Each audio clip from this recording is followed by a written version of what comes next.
En lep nepremičninski pozdrav vsem skupaj, sem Mojca Žižek Mesarec in danes je to v bistvu tretja serija odgovorov na nepremičninski maraton.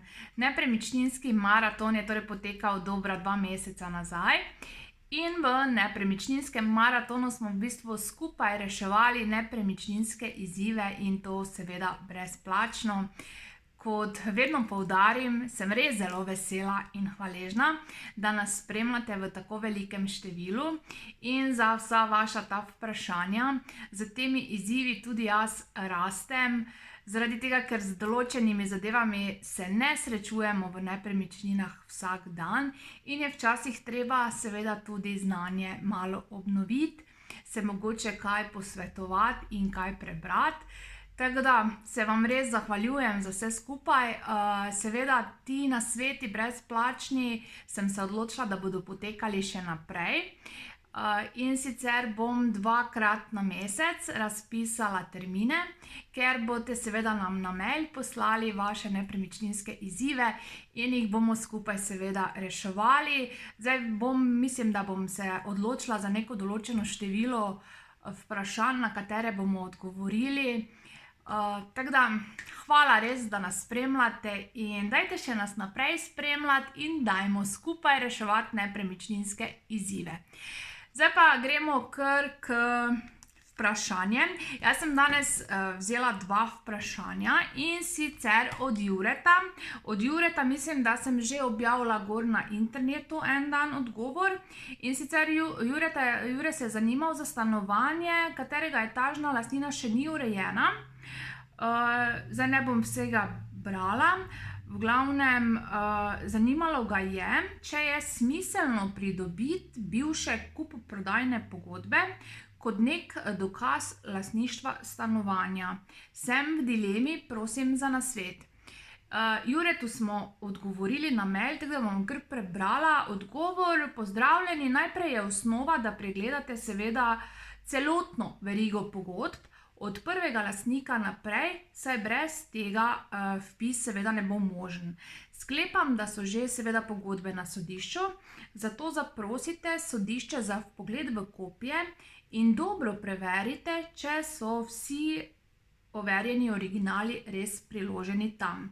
V primeru, da manjka samo ena pogodba, se lahko zadeva zakomplicira.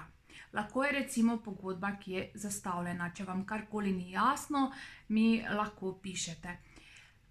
Zdaj pri teh zadevah še vedno imamo v Mariboru določene nepremičnine, kjer etažne lastnine niso rešene, torej več takih blokov. In ja, nujno potrebujete za vpis v lastninske pravice celotno verigo pogodb. Kaj to pomeni? Recimo, da je na enem bloku, zdaj bom pač neke naše mariborske gradbenike recimo izpostavila, stavbar, konstruktor in te, ki so bili v večini lastniki prvi teh blokov naših, so recimo vpisani bili kot prvi lastnik in so na kupoprodajni pogodbi prodali to nepremičnino recimo Petri. Petra je prodala Mojci, Mojca je prodala Primožu in zdaj kupuje naš Jure. Če se Jure želi vpisati v zemljiško knjigo, rabi original verigo overjenih pogodb. Torej 1, 2, 3, 4. In treba je ful paziti, da so te pogodbe res overjene. Stare overjene pogodbe so še imele gor ene koleke nalepljene. Teda jaz vam priporočam, če se odločate za nakup take nepremičnine, se ne igrajte. Zakaj? Lahko je katera pogodba nekje zastavljena in se ne boste mogli vpisati v zemljiško knjigo. Torej, potrebna je veriga pogodb od prvega lastnika do zadnjega. Torej, vse kupoprodajne pogodbe, original overjene. Če je to vse skupaj na sodišču, potem sodišče zaprosite, da pridete na vpogled v te pogodbe. In seveda, ko boste šli na vpogled teh pogodb, vzamite zraven nekega pravnika ali kakorkoli, da res preveri, da so to pravi originali, ki so seveda sposobni za vpis v zemljiško knjigo. Tako da, to je ena taka zadeva, na katero bi vas res rada opozorila in sem jo zdaj izpostavila. pazite torej pri nepremičninah, ki niso vpisane v zemljiško knjigo. Potem pa še naslednja zadeva, ki nam jo je poslala Vlasta. Na kaj naj pazim, ko kupujem nepremičnino? Stanovanje sem si že nagledala, ZK izpisek je čist. Imate mogoče še kakršenkoli drugi namig, na kaj naj pazim? Zdaj, jaz sem objavila, mislim, da par dni nazaj, eno serijo odgovor, na kaj paziti pri nakupu nepremičnine. In tudi tukaj mislim, da smo se z Vlasto slišale in se mi pač razložila, na kaj naj pazi vse. Bom pa zdaj te odgovore še enkrat povedala, tako da boste lahko tudi vi mogoče naslednjič pazili, ko boste kupovali novo nepremičnino. In sicer jaz vedno pravim, da najprej izklopite čustva in si na en seznam napišite, kaj potrebujete in seveda, kaj si želite.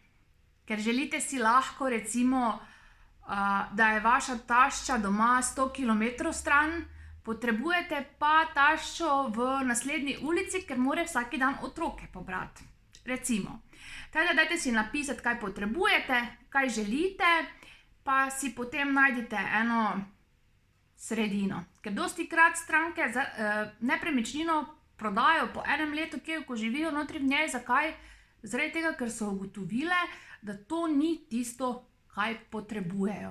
Ampak so se recimo v stanovanje samo zaljubile in so si res takega želele, ampak seveda niso takega potrebovale.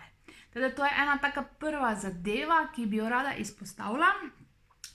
Druga zadeva, preverite nepremičnino in sicer preverite neke očitne stvari, ki so, recimo, da je nepremičnina na novo prebeljena. Zakaj je na novo prebeljena? Je mogoče skrita vlaga. Recimo, imate dostikrat ene take zadeve, ki lahko hitro na oko vidite, da se je nekaj dogajalo in da je nekaj prikrito. Slovenci smo taki, recimo, če kupujete avto, sploh ženske ne gremo same avto kupovati, ampak vzamemo nekoga zraven, ki se na avte spozna. Ampak nepremičnino pa seveda Slovenci lahko kupujemo sami in smo seveda strokovnjaki tudi za te zadeve, teda ne rajše biti strokovnjak za te zadeve, pa vzamite zraven na ogled nekoga, ki se seveda na to spozna. Naslednja zadeva so stroški. Vsaki stranki rečem, preverite stroške od ogrevanja. Recimo, naj vam dajo za 3 zimske mesece položnice. Boste takoj dobili občutek, recimo, kakšni so najvišji stroški na določeni nepremičnini. Preverite, koliko je v rezervnem skladu denarja in te zadeve in kaj se mogoče na bloku planira v kratkem in če bomo mogoče potrebne kakršnekoli investicije. Naslednja zadeva, parkirišče. Preverite, če je parkirišče funkcionalno ali je mogoče od neke 10. osebe, da ne bo mogoče kakšna zapornica čez 5 let stala tam, pa ne boste mogli več parkirati. Teda za parkirišče se tudi vedno dobro prepričajte. In še ena zelo pomembna zadeva. Sosedi. Zakaj? V nepremičnini notri lahko res vse menjate. Date novo keramiko, nove talne obloge, menjate okna in vse. Sosedov ne morete zamenjati. Tako da, dajte, mogoče se ustavite, potrkajte na vrata, pa še sosedi vam bojo marsikaj druga povedali, kar verjetno ne bi izvedeli ne od agenta, ne od lastnika, ker verjamite, da tudi agentov pač vsega lastniki ne povejo. Tako da, dajte preveriti še mogoče pri sosedih, da vidite, da jih spoznate, pa da mogoče se malo prepričate, kako točno je živeti v tistem bloku oziroma na tisti lokaciji. Teda, to je to. Upam, da se mi danes ni preveč zatikalo. Upam, da vam je bil ta posnetek koristen. Dajte ga deliti med vaše prijatelje, ker jaz sem prepričana, da se še kdo drug seveda sooča z temi izzivi. Lepo se vam še enkrat zahvaljujem. Se beremo, se gledamo, ostanite pozitivni in v cvetju. Čau, čau.